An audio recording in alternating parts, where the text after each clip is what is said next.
Hi guys, my name is Fahd Dawood. I wanted to share with you the biggest problem of Pablo Escobar that has a lot of similarities with a big problem that you have right now. Look, Pablo Escobar was this big cocaine kingpin, Colombian drug lord who was estimated to have about $56 billion in wealth. Some call him the wealthiest criminal. But Pablo Escobar, this drug dealer, one of the biggest problems that he had was the Colombian police, the army and the CIA after him.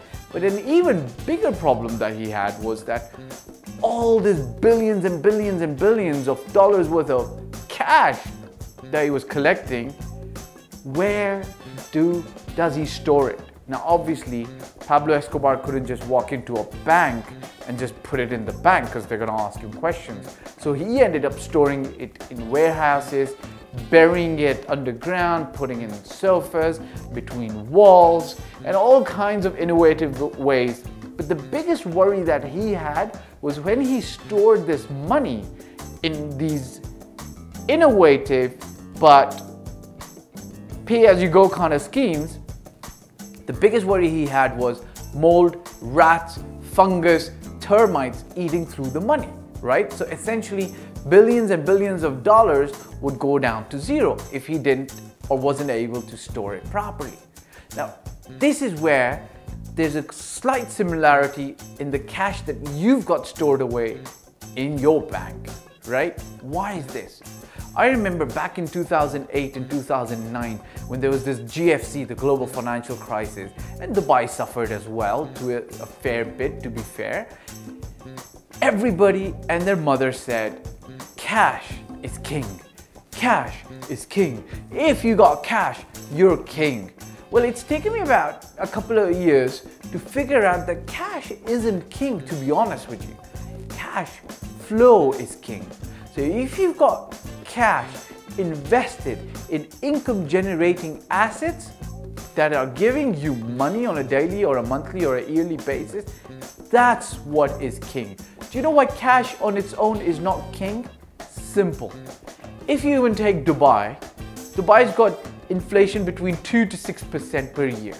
So every year, your 100 dirhams in the bank sitting on its own will be reduced to 94 dirhams. Inflation simply means that you can buy the same amount of product today with the same amount of money that you could less amount of product, let me say it like this.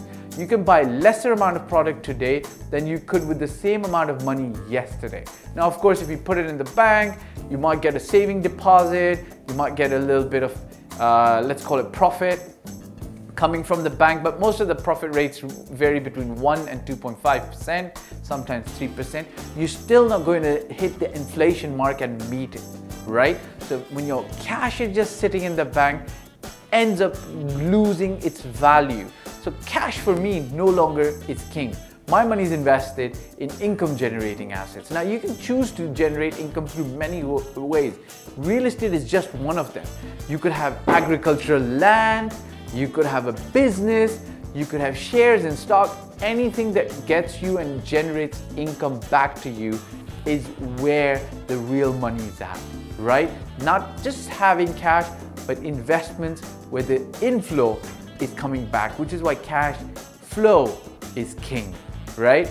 Even my very good friend's grandmother, who's about 90 years old, 95 years old, even all her money is invested in real estate. And we find it funny because we manage her properties, and she asks us a lot of questions and she keeps us on our toes, but it's fun, it's enjoyable. She's figured it out. I think it's time for you to figure it out as well, that cash not king, cash flow is king.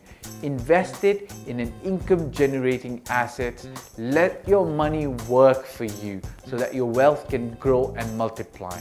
Until next time, any questions, comments that you have, put them in the section below in the comment section. Or you know what, my email address and my phone number is down there as well. You can reach me on WhatsApp or email me. I generally always respond, but give me a few days. If you don't get the response from me, hit me up, send me a reminder, and I'll come back to you. Until next time, talk to you soon.